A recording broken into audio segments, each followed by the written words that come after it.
अस्सलाम वालेकुम everyone, I hope you all are fine. आज हम बात करेंगे ऑफर से नेक्स्ट पार्ट की, and that is acceptance. Acceptance actually जो सेकंड एलिमेंट है कॉन्ट्रैक्ट का, वो एक्सेप्टेंस है। और एक्सेप्टेंस एक पॉजिटिव और अनक्वालिफाइड कन्फर्मेशन है। जितने भी टर्म्स ऑफ कॉन्ट्रैक्ट होते हैं उन सारी टर्म्स को जब आप एक्सेप्ट करते हैं तो वो एक्सेप्टेंस में आती है। और एक्सेप्टेंस बहुत क्रिटिकली इंपॉर्टेंट होती है कॉन्ट्रैक्ट को पूरा होने के लिए, क्योंकि अगर एक्सेप्टेंस नहीं होगी तो ऑफर नहीं होगी, एक्सेप्ट नहीं होगी और वो कॉन्ट्रैक्ट आगे नहीं चल सकेगा। 4 एसेंशियल पॉइंट्स जो कंसिडर करते हैं when you are dealing with acceptance. सबसे पहला जो पॉइंट है वो है कि क्या वो एक्सेप्टेंस जो है वो सारे रूल्स को एक्सेप्ट कर रही है। फॉर एग्जांपल कि अगर कोई कॉन्ट्रैक्ट एक्सेप्ट, कोई ऑफर एक्सेप्ट कर रहा है तो क्या वो सारे रूल्स को एक्सेप्ट कर रहा है। क्या एक्सेप्टेंस कहीं काउंटर ऑफर तो नहीं है, ये भी देखा जाता है कि एक्सेप्टेंस कहीं काउंटर ऑफर तो नहीं है, वो एक्सेप्टेंस ही है। जो दूसरी बात एक्सेप्टेंस, तीसरी बात एक्सेप्टेंस की ये होती है कि क्या वो रिक्वेस्ट फॉर इन्फॉर्मेशन तो नहीं है, क्या वो फुल फ्लेज एक्सेप्टेंस ही है। और जो फोर्थ बात है वो ये है कि क्या वो कम्युनिकेट हुई है अकॉर्डिंगली या नहीं हुई। अच्छा, अब रूल्स क्या हैं एक्सेप्टेंस के? जब रूल्स हम देखें एक्सेप्टेंस के तो वो यही है कि एक्सेप्टेंस काउंटर ऑफर नहीं होनी चाहिए, एक्सेप्टेंस रिक्वेस्ट फॉर इन्फॉर्मेशन नहीं होनी चाहिए।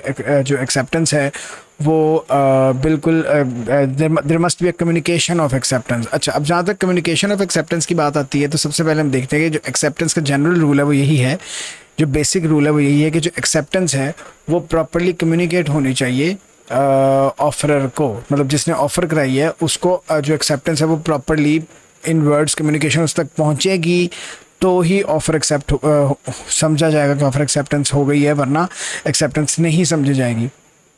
जहाँ तक साइलेंस की बात आती है, साइलेंस जो है वो सारी बात है एक्सेप्टेंस नहीं होती, लेकिन कभी कभी कुछ सिचुएशंस ऐसी होती हैं जिसमें ऑफरर जो है वो वेव कर देता है ऑफरी को कि वो अपने एक्सेप्टेंस दें या ना दें। वो खुद ही कह देता है कि अगर आप साइलेंट रहे तो भी मैं एक्सेप्टेंस समझ सकता हूँ। फेल्ट हाउस वर्सेस बिनली का केस है 1963 का। इसमें एक अंकल एंड नेफ्यू थे जो कि निगोशिएट करते for on a sale of a horse. ठीक हो गया। अंकल ने कहा कि if I hear no more from you I shall consider the horse mine at 30 pounds and 15 shillings. उसने ये लिख दिया। अब ऑक्शन में ऑक्शनियर जो है वो विड्रॉ नहीं कर सका हॉर्स को, और उसने जनाब, हालांकि नेफ्यू ने उसको कहा था कि यार ये हॉर्स ना बेचना ही, मेरी अंकल से नेगोशिएशन चल रही है, लेकिन उसने उसको ज़हन में नहीं रहा और उसने ऑक्शन में वो हॉर्स निकाल दिया। अंकल ने जब केस किया नेफ्यू पे तो he failed in his action because कोई भी कोर्ट ने कहा कि there is no contract between uncle and nephew, because nephew ने उस अंकल की वो ऑफ़र एक्सेप्ट नहीं की थी जिसमें उन्होंने कहा था कि अगर तुम खामोश भी रहे तो मैं ये हॉर्स 30 पाउंड्स और 15 शिलिंग में ले लूँगा। उसकी एक्सेप्टेंस नहीं हुई थी। तो यहाँ पे साइलेंस जो है एक्सेप्ट नहीं हो सकी। अगर तो वेव करे वो कि ठीक है अगर मैं खामोश रहा, अगर मैंने आपको कुछ ना बताया तो आप खुद ही समझ लेना कि मैं मान गया हूँ, तब साइलेंस एक्सेप्टेंस हो सकती है, वरना साइलेंस जो है वो एक्सेप्टेंस में नहीं आती। ठीक हो गया। अच्छा, अब जो कॉमन लॉ की अप्रोच है साइलेंस में वो रीइंफोर्स हुई है consumer protection distance selling regulation 2000 में, जहाँ पे रेसिपेंट जो है जो अनसोलिसिटेड गुड्स को जो है वो एक्सेप्ट करने का बाउंड नहीं है। ठीक हो गया कि अगर कोई अनसोलिसिटेड गुड्स हैं और वो डिस्टेंट सेलिंग हो रही है तो वो एक्सेप्ट करने का जो है वो बाउंड नहीं है, वो उसको रिजेक्ट भी कर सकता है। और जो ऑफ़र है डिस्टेंस सेलिंग में वो इम्पोज नहीं कर सकती जो है ऑफरी पे साइलेंस, और वो वेव भी नहीं कर सकती नीड ऑफ कम्युनिकेशन। खैर, अब आते हैं अपने मेन पॉइंट पे जो इसका सबसे इंपॉर्टेंट पॉइंट है और जो इसके क्वेश्चन में पूछा भी जाता है वो है acceptance by post. Acceptance by post जो है ना, उसके ऊपर जो रूल लगता है वो लगता है पोस्टल रूल। पोस्टल रूल मैं आपको बिल्कुल सादे लफ्ज़ में बताऊंगा, जो टेक्निकल चीज़ें हैं वो आप बुक में भी पढ़ सकते हैं। पोस्टल रूल का सिंपल ये मतलब है कि अगर फॉर एग्ज़ाम्पल मैंने आज एक बंदे को ख़त लिखा कि मैं अपनी ये चीज़ बेचना चाहता हूँ और अगर आपने ख़रीदनी है तो मुझे जवाब दे दें, और वो ख़त मैंने दे दिया। ख़त उधर पहुँच गया 2 दिन बाद, उसने 2 दिन बाद जैसे ही ख़त पहुँचा उसी दिन मुझे रिप्लाई करके ख़त भेज दिया। अब ख़त मेरे तक पहुँचा नहीं है लेकिन एक्सेप्टेंस हो गई है। ठीक हो गया। पोस्टल रूल यही कहता है कि पोस्टल रूल ये एक एक्चुअली एक्सेप्शन है general rule of communication of acceptance की, कि पोस्टल रूल, वैसे जो नॉर्मल बेसिक रूल है एक्सेप्टेंस का वो यही है कि एक्सेप्टेंस की कम्युनिकेशन पहुंचनी चाहिए ऑफरर तक, लेकिन पोस्टल रूल ये कहता है कि अभी कम्युनिकेशन पहुंची नहीं है। जब वो लेटर पोस्ट हो गया तो समझा जाएगा कि एट दैट पॉइंट उसी टाइम जो है वो एक्सेप्टेंस हो गई है एडम्स वर्सेस लिंडसेल 1818 का केस है।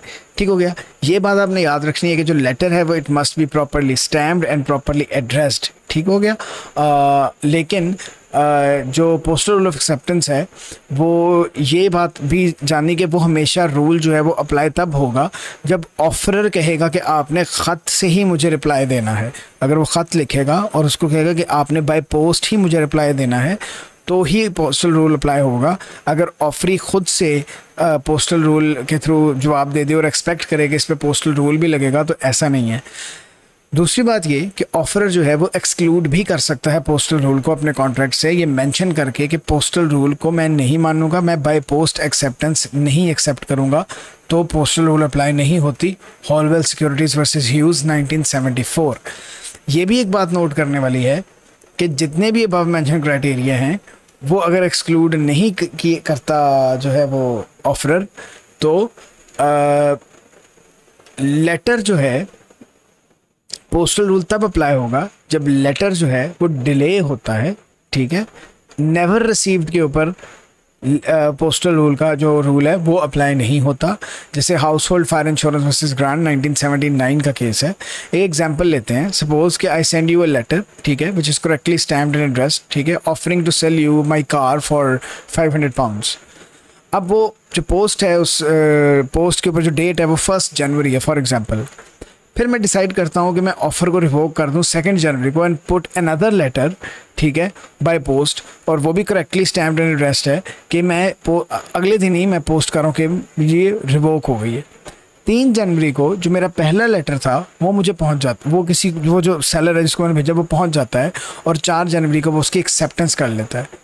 ठीक हो गया। और उसके बाद उसको रेवोकेशन वाला लेटर मिलता है तो वो रेवोकेशन इनफेक्टिव है, वो रेवोकेशन नहीं हुई, क्योंकि according to the postal rule अगर वो लेटर उसको पहले ऑफ़र का लेटर मिल गया और उसने उसकी रेवोकेशन का लेटर मिलने से पहले उसकी एक्सेप्टेंस करके हम मुझे पोस्ट कर दिया लेटर, तो मतलब एक्सेप्टेंस हो गई और अब एक्सेप्टेंस से मैं पीछे नहीं हट सकता। ठीक हो गया। अच्छा, उसके बाद हम देखते हैं कि जो इंस्टेंटेनियस फॉर्म ऑफ कम्युनिकेशन है जो आजकल हैं व्हाट्सएप, इंस्टाग्राम, ट्विटर वगैरह, उनके ऊपर अब जो मॉडर्न टेक्नोलॉजी है, जो मॉडर्न कम्युनिकेशन है वो वर्चुअली इंस्टेंटेनियस है आजकल। ठीक हो गया। और क्लियर इम्प्लीकेशंस हैं टाइम एंड प्लेस की।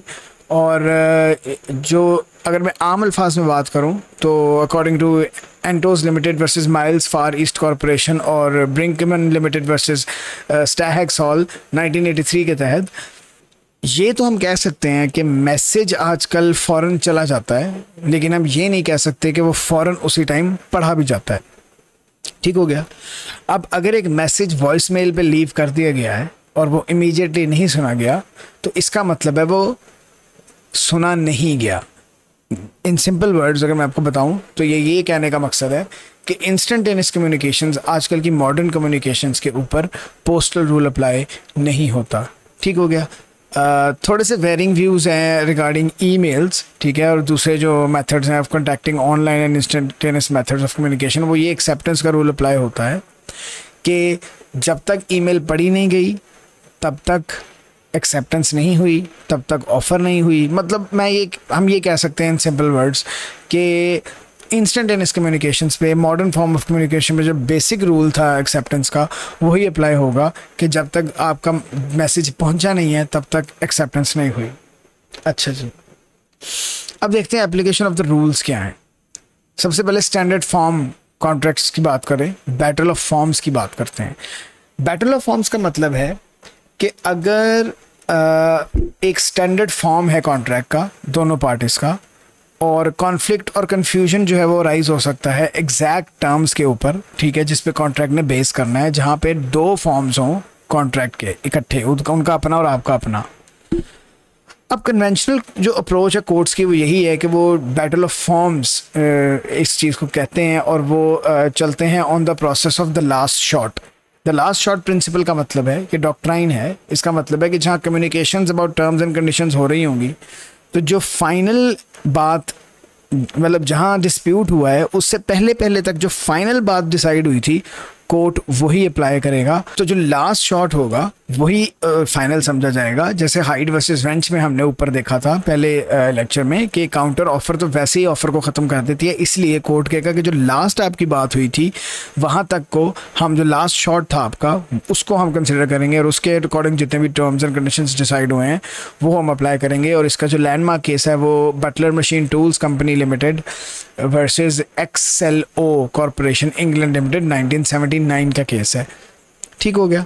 अच्छा, अब फॉर एग्जांपल कॉन्ट्रैक्ट्स जो हैं जो कि प्रैक्टिस किए जाते हैं using the battle of forms, they can result in instances, ठीक है, where contracting parties dispute the content of the contract, ठीक है, जहाँ डिस्प्यूट कंटेंट पे आता है। ठीक हो गया। और अक्सर ये भी होता है कि कमिटमेंट के बाद भी दोनों पार्टीज जो हैं वो जो कमेंसिंग परफॉर्मेंस को कमेंस करने के अंदर कोई ना कोई गड़बड़ कर देती हैं। जैसे पर्सी ट्रेंथम लिमिटेड वैसे आर्किटेल लुक्सफोर्ड लिमिटेड 1993 का केस है। खैर, इसके बाद हम आते हैं ऑक्शन सेल्स पे। ऑक्शन सेल्स जो है वो उसके ऊपर रूल जो अप्लाई होता है वो इन्विटेशन टू ट्रीट का अप्लाई होता है। ठीक हो गया। और जहाँ पे इनविटेशन होती है टू मेक अ बिड, ठीक है, जो रिप्रेजेंट करती है एक ऑफर को, एक्सेप्टेंस तब अकर होती है जब जो ऑक्शनियर है वो when he bangs the hammer down sold, तब एक्सेप्टेंस होती है। और इस स्टेज पे कॉन्ट्रैक्ट फॉर्म हो जाता है। ऑक्शनियर जो है वो एजेंट होता है, person who is selling the lot, ठीक है, और जो बायर होता है वो ही is entitled to withdraw at any time before the auction hits the hammer down. मतलब फॉर एग्जांपल कि अगर ऑक्शन है और मेरा सामान ऑक्शन में है तो उसकी विड्रॉल तब तक हो सकती है जब तक वो हैमर लग नहीं जाती और वो चीज़ बिक नहीं जाती। उससे पहले तक even the last second hammer लगी, मैं रोक के कह सकता हूँ कि नहीं भाई मेरा माइंड चेंज हो गया, मैंने इस चीज़ को नहीं बेचना, तो मैं उसको वापस ले सकता हूँ। ठीक हो गया। अच्छा, और ज़्यादातर यूजुअली होता है कि रिज़र्व प्राइस होती है, ठीक है, कि मिनिमम प्राइस होती है जिसके ऊपर जो चीज़ है वो स्टार्ट होती है। ठीक है। जब कभी कभी जो चीज़ें हैं वो विदाउट रिज़र्व प्राइस सेल की जाती हैं हाईएस्ट बिडर को, कभी कभी ऐसा भी होता है।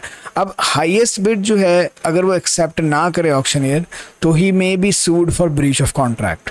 ठीक हो गया। फॉर एग्जांपल अगर ऑक्शन हो रही है और उसमें बिडिंग लग रही है, मैंने हाईएस्ट जो प्राइस है वो लगा दी है और वो अब ऑक्शनियर ही एक्सेप्ट नहीं कर रहा उस हायर प्राइस को, तो ब्रीच ऑफ कॉन्ट्रैक्ट भी हो सकता है। ठीक हो गया। अच्छा, उसके बाद आते हैं टेंडर बाय कॉन्ट्रैक्ट पे। टेंडर क्या है जी? वो जो रिक्वेस्ट फॉर अ टेंडर है वो एक इनविटेशन टू ट्रीट है, टू मेक एन ऑफर। ठीक है। और इस नॉर्मली इनविटेशन टू ट्रीट के ही में ही आती है ये।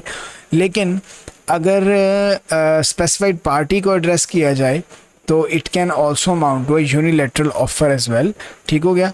और consideration will be given to each tender which is properly submitted. ठीक हो गया कि अगर तो स्पेसिफाइड पार्टीज़ के लिए वो टेंडर, तो ओपन टेंडर है तो इन्विटेशन टू ट्रीट है, लेकिन अगर वो स्पेसिफाइड पार्टीज़ के लिए कोई टेंडर है तो हर टेंडर को वो एक यूनिलैटरल कॉन्ट्रैक्ट बन जाता है। वो फिर इन्विटेशन टू ट्रीट नहीं रहती कि जो पार्टीज़ अपने पेपर सबमिट कराता जाएगा उसको वो टेंडर मिलता जाएगा, तो वो एक टेक्निकली वो यूनिलैटरल कॉन्ट्रैक्ट बन जाता है, वो इन्विटेशन टू ट्रीट नहीं रहती। ठीक हो गया। इसके साथ ही हमारा ये एक्सेप्टेंस वाला पोर्शन भी ख़त्म हो जाता है। नेक्स्ट लेक्चर में मैं आपको हम इंटेंशन पे चले जाएंगे। अब हमारा सबसे पहला जो था वो नेचर ऑफ द कॉन्ट्रैक्ट था, फिर हमने ऑफर पढ़ा, आज हमने एक्सेप्टेंस पढ़ लिया है। अब ऑफर एक्सेप्टेंस तो हमारी हो गई है, अब हम देखेंगे नेक्स्ट लेक्चर में कि इंटेंशन क्या होती है और इंटेंशन को कोर्ट्स किस तरह देखते हैं। तो I will see you in the next lecture. Bye bye.